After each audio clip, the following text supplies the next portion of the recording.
In 1964, the Munsters gave family sitcoms a spooky twist, swapping the usual suburban charm for a quirky monster family living at 1313 Mockingbird Lane. Herman, Lily, Grandpa, Eddie, and Marilyn Munster weren't just characters. They became icons of a generation, blending horror, humor, and heart in a way no show had done before. Nearly 60 years later, this classic series still casts its spell on fans, inspiring reboots, sequels, and even a recent movie. But how much do you really know about the Munsters? From on-set secrets to unexpected connections, here are the top 15 things you didn't know about this timeless television show. Let's kick off things with Number 15. The reason why the Munsters were shot in black and white. In 1964, color television was gaining traction, and many popular shows embraced the vibrant upgrade. Yet, the Munsters stuck to black and white, a decision that was both practical and creative. For starters, filming in black and white was pretty cheap, making it an economical choice for the studio. But there was more to it. Executives feared that younger viewers might find the colorful depictions of the Munster family's spooky features a bit too unsettling. Interestingly, this choice added a nostalgic charm, connecting the show to the black and white aesthetic of classic Universal monster movies like Frankenstein and Dragula. This visual throwback not only enhanced the eerie atmosphere, but also made the characters' quirks feel timeless and relatable. The decision to stay monochromatic turned out to be a stroke of genius, cementing the Munsters as a unique blend of horror and humor, with visuals that matched its vintage monster movie roots. Number 14. Mel Blanc was the voice of the Raven. If you've ever chuckled at the quirky raven that popped out of the Munsters' cuckoo clock, you've already experienced the genius of Mel Blanc. The Raven's catchphrase, "Nevermore," was a clever nod to Edgar Allan Poe's famous poem, The Raven. But did you know the voice behind this cheeky bird was none other than Mel Blanc, the legendary man of 1,000 voices? Blanc wasn't just any voice actor. He was the creative force behind beloved characters like Bugs Bunny, Daffy Duck, Porky Pig, Barney Rubble, and countless others. During his career, Blanc voiced over 500 characters, making him one of the most sought-after talents in Hollywood. His ability to give life and personality to animated figures extended to the Munsters, where his unmistakable style added a layer of charm to the eerie household. For fans of classic television and animation alike, Blanc's contribution is a testament to his unmatched versatility and legacy. Number 13. The Munsters comic books. The massive success of the Munsters led to a boom in merchandise, including a series of comic books that allowed fans to follow their favorite spooky family off-screen. Between 1965 and 1968, Gold Key Comics published 16 issues of the Munsters comic series. Unlike many publishers bound by the Comics Code Authority, which prohibited depictions of vampires and other monsters, Gold Key operated independently, giving them creative freedom to bring the Munster family to life in print. The comic covers featured full-color photos of the show's cast alongside stills from the series, blending the charm of TV with the vividness of comic art. Inside, the stories captured the humor and eccentricity of the beloved characters. While the Munsters comic books didn't have the same cultural longevity as the show, they remained cherished collectibles, offering fans a nostalgic glimpse into the era when TV's most lovable monsters ruled pop culture. Number 12. Building the Dragula was sneaky business. The Dragula, Grandpa Munster's eccentric car, made its memorable debut in a single episode of The Munsters, but its legacy has endured for decades. Built from a real coffin, well, yup, you've heard that right, the iconic hot rod captured fans' imaginations and even inspired Rob Zombie's hit song, Dragula. However, constructing this spooky speedster wasn't straightforward. In North Hollywood, purchasing a coffin required a death certificate, a slight problem for the production team. Then George Barris comes in, a legendary car designer who struck a covert deal with a local funeral director. Under the cover of the night, Barris discreetly picked up a coffin through the back door of the funeral home, sidestepping legal complications. The result was a masterpiece of macabre automotive design, blending humor and horror in true Munster fashion. Decades later, the Dragula remains a fan favorite and a symbol of the show's creative ingenuity. Number 11. Fred Gwynne and Al Lewis worked together before.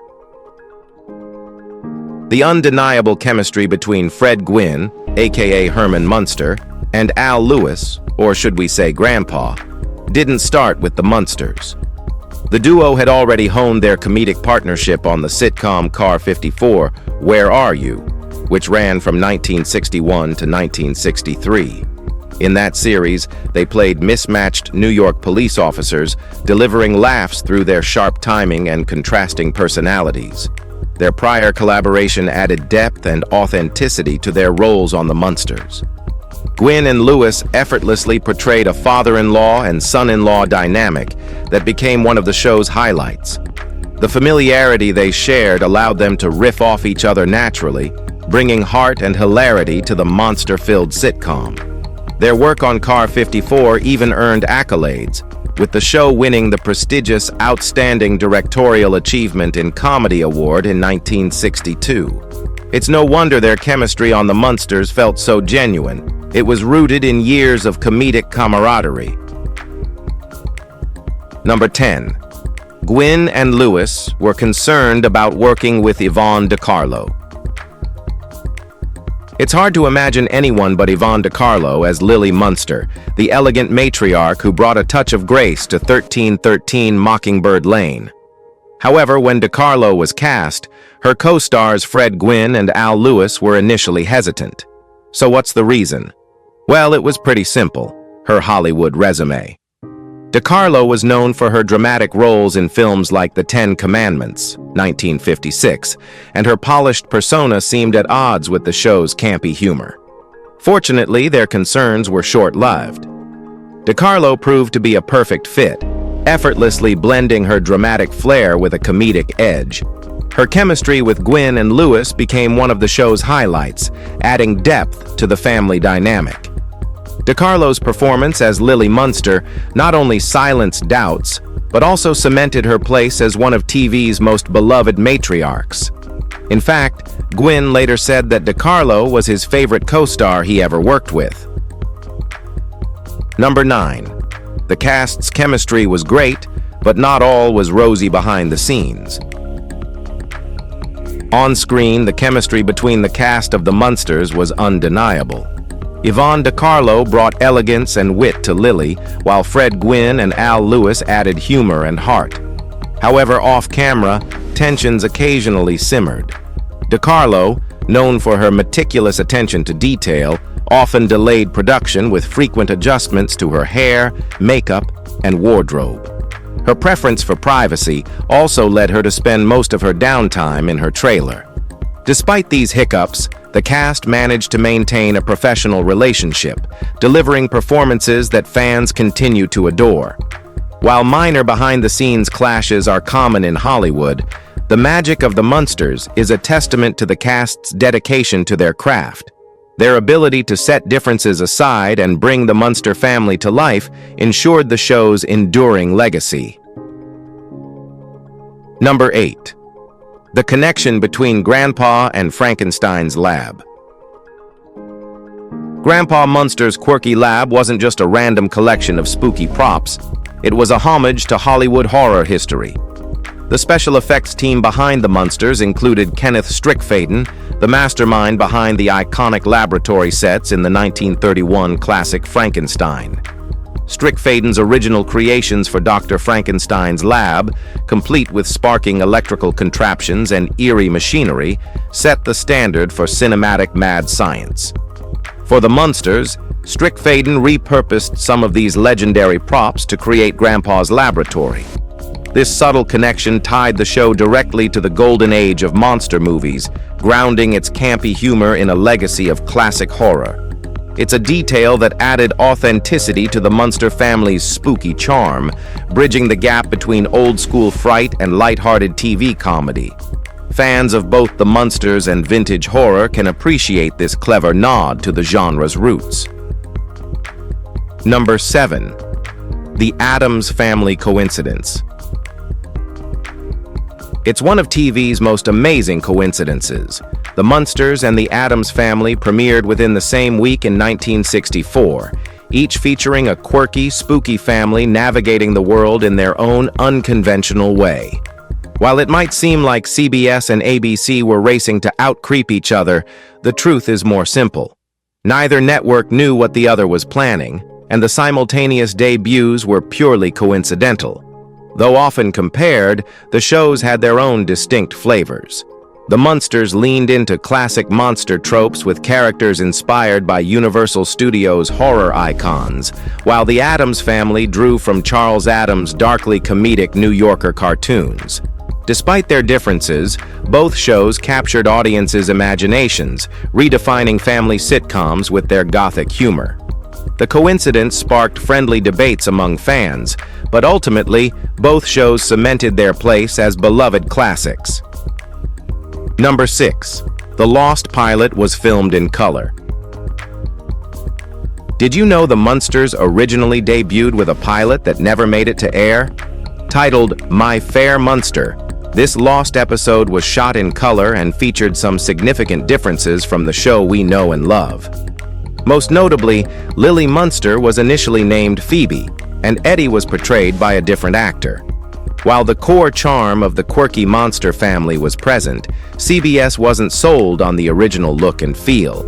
The network opted for a revamp, including recasting roles and changing the show to black and white to match the eerie atmosphere of classic monster films. The changes worked like a charm, transforming the Munsters into a beloved classic. Though rarely seen, the original pilot gives fans a glimpse into the early evolution of this iconic series, showcasing how a few tweaks can turn an idea into a masterpiece. Number 5. Lily Munster was older than Grandpa. Grandpa Munster might have been the wise elder reminiscing about the good old days, but behind the scenes, actor Al Lewis was actually a year younger than Yvonne Carlo, who played his daughter, Lily Munster. Adding to the age-defying mix, Fred Gwynne, who played Herman Munster, was older than both of them. This quirk of casting speaks to the transformative power of makeup and acting. Lewis's portrayal of Grandpa, complete with his eccentric mannerisms and old-world anecdotes, convincingly established him as the family patriarch. Meanwhile, heavy makeup and costuming blurred age distinctions, ensuring the characters fit their roles seamlessly. The behind-the-scenes irony of Grandpa being younger than Lily highlights the meticulous effort that went into crafting the Munster family's iconic look and dynamic. Number 4. The Cowardly Lion was the first choice to play Grandpa. Before Al Lewis made Grandpa Munster a household name, the role was initially offered to Burt Lahr, famous for playing the Cowardly Lion in The Wizard of Oz. It's unclear why Lahr turned down the part, but his decision opened the door for Lewis, who brought an irreplaceable charm to the vampiric Grandpa. Interestingly, other key roles in the Munsters weren't cast as straightforwardly as fans might think. For instance, John Carradine, known for his westerns and horror films, was considered for Herman Munster, while Billy Mumy, later of Lost in Space fame, was in talks for Eddie. However, Fred Gwynne and Butch Patrick ultimately landed the roles, bringing a perfect blend of humor and heart to their characters. These casting decisions turned out to be magic, proving that sometimes the second or third choice can create TV history. Number 3. The same team behind. Leave It to Beaver created the Munsters. Joe Connolly and Bob Mosher, the creative minds behind the wholesome family sitcom Leave It to Beaver, also brought the Munsters to life. Known for their write what you know approach, Connolly and Mosher drew on their own family experiences to craft relatable stories. However, instead of a traditional suburban family, they reimagined the sitcom genre by making their characters a clan of lovable monsters. The result was a show that balanced humor with heart. Herman Munster became the archetypal dad, bringing a lunchbox to work and teaching Eddie life lessons, while Lily managed the household with warmth and care. Even Grandpa, with his quirky experiments, added to the familial charm. By injecting a touch of the macabre into classic Americana, Connolly and Mosher created a series that was both unique and universally appealing, showing that family bonds transcend appearances. All right, now, let's head over to Number 2. Herman's Costume, a torture chamber for Fred Gwynne. Herman Munster may have been an adorable Frankenstein-inspired character, but playing him was no easy feat for Fred Gwynne. The actor described his costume as a personal torture chamber, and for good reason. The massive suit, designed to give Herman his monstrous appearance, was lined with foam rubber that added 40 pounds to Gwynne's frame. His shoes were even worse, heavy asphalt paver boots with 4-inch soles made walking an ordeal. Gwynne's discomfort didn't stop there. To flatten the top of his head, a foam latex piece was glued on, and hours of makeup were required daily to finish his transformation. The combined weight of the costume and the relentless heat of the studio lights led to intense sweating, causing him to lose 10 pounds in a single month. Producers eventually provided a compressed air tank to blow cool air into his collar, but even that offered little relief. Despite the struggles, Gwynne's performance as Herman remains iconic. Number 1. Fred Gwynne's grueling makeup journey. Fred Gwynne's transformation into Herman Munster was nothing short of extraordinary, but it came with significant challenges. To achieve Herman's signature look, Gwynne endured hours in the makeup chair and wore a cumbersome costume that tested his limits. His outfit included foam rubber padding under his suit to give him an imposing physique. While it made Herman larger than life on screen, it also turned the set into a personal sauna for Gwynne, who sweated profusely under the heavy layers. To stay hydrated, Gwynne drank copious amounts of lemonade between takes. But even that wasn't enough to prevent him from losing weight. He reportedly shed several pounds during filming. The intense heat from the studio lights only made things worse. The makeup and prosthetics, though expertly applied, made his role physically demanding. Despite these hardships, Gwynne brought Herman to life with charm and humor, proving that behind the smiles and laughs was a dedication to his craft. If you enjoyed this video, please like, share, and subscribe. Thanks for tuning in, and we'll see you soon.